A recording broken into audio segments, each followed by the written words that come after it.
Hi and welcome to Tabletop Gaming. My name is Charlie and today we are going to talk about 10 of the best stacking games. Now, I adore Dexterity games as a rule. I did not write this list, however. This was by Christopher Eggett, who is the editor for the magazine, and this list originally appeared in Tabletop Gaming Magazine. You can go check that out at tabletopgaming.co.uk. In this, we've filtered down the Dexterity games into specifically stacking games, which are the best ones to tower above us.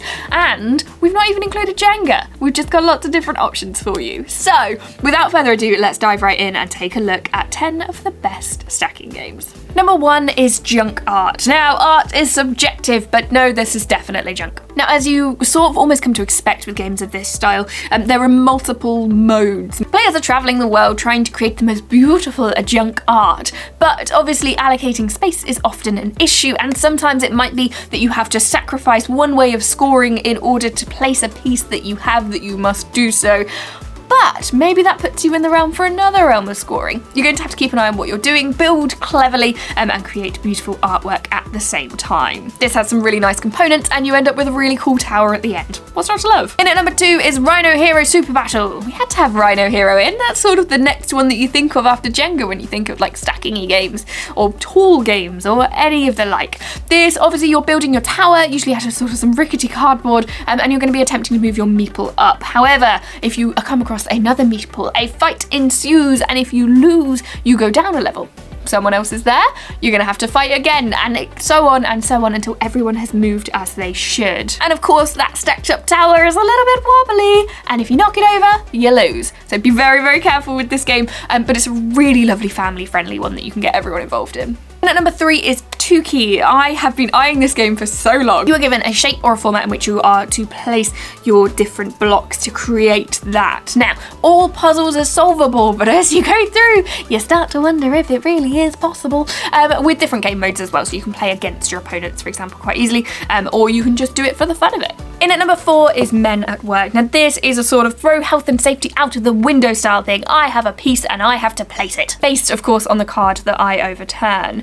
Now, if you lose any of your pieces, you may lose your health and safety certificate, of which you only have 3. And the game escalates very quickly as it becomes more and more tense and more tricky to place those pieces. Now, number 5 is Tokyo Highway. Now, this is an Itten game. Itten do some really fabulous dexterity games with really nice components and pieces. This is no different. It sounds very simple, it feels very simple. You are creating a highway. You are laying certain markers to build upwards if you'd like to, and then sort of sticks across to represent your highways and placing cars on those. Of course, don't let them fall, but also try and mess with your opponents so that you gain the most points at the end. I am currently the undefeated champion of Tokyo Highway, and I'm delightfully maintaining that title for as long as I can, and I invite you to join me.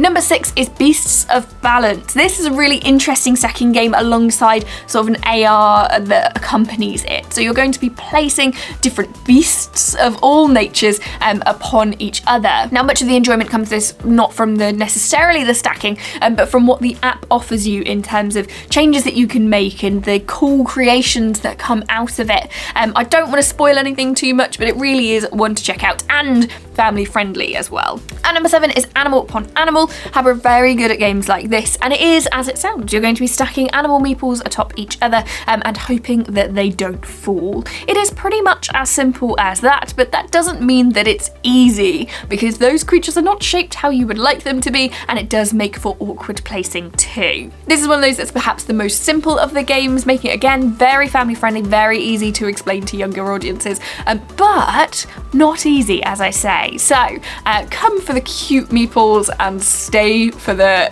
competitive nature of making sure that your tower is as tall as possible. Number 8 is Tinderblox. This is a really nice sort of pocket-sized game from Alley Cat, and what's going to happen is you're going to flip over a card. It's going to represent how the fire should look based on the meeples that you have, and then it's up to you to race to make that perfectly without it falling over. It's one of those that again is a very simple game. It follows on from the fact like animal on animal, placing things on top of each other. It follows on from the Tuki side of things with specific things that you have to create, but it's very pleasing, and in a tiny tin that's only like maybe this big, which is delightful because you can take it with you anywhere, including camping if you are in need of a fire. And then at the sort of heavier end of the spectrum of games that we have for this list is Menara. And in this game together, you'll be building a huge and winding temple. The goal is to create a certain number of floors together, but you need to make sure that you succeed in this task, because failures in certain areas mean that you need to build even more floors to succeed. And the nice thing about this is that you have something very, like, you feel like you've made something. At the end of the game, you feel very productive having created something rather impressive. And then finally, number 10 is Meeple Circus. So roll up, circus is in town, and this is boils down to a very simple concept: stack the cool stuff, right? So there are custom meeples inside, which are just delightful. If you like custom meeples, and who doesn't, this is one for you. And all you're going to be doing is trying to put the most interesting things together in a really cool order for the most points. And nicely, this is a game where the instructions aren't heavy. You can basically skip them, start stacking, work it out from there. So there you have it. There are 10 of the best stacking games. Again, it falls into this nice dexterity category of building something and creating something wonderful. Now, I would love to hear your thoughts in the comments. Let me know your favourites. Let me know if there are any of these that you like, or if there are any that are particularly piquing your interest. If you want to hear more about tabletop gaming in general, you can head to tabletopgaming.co.uk for news, reviews, features. You can find that magazine that it was based in, and sign up to our newsletter, as well as checking out cool things like our game store, or our mystery boxes, or our advent calendars.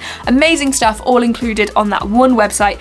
You'll be remiss not to check it out. But do make sure that as well as that, you like and subscribe for more from us. Thanks ever so much. And as always, thank you so much for watching, and have a wonderful day.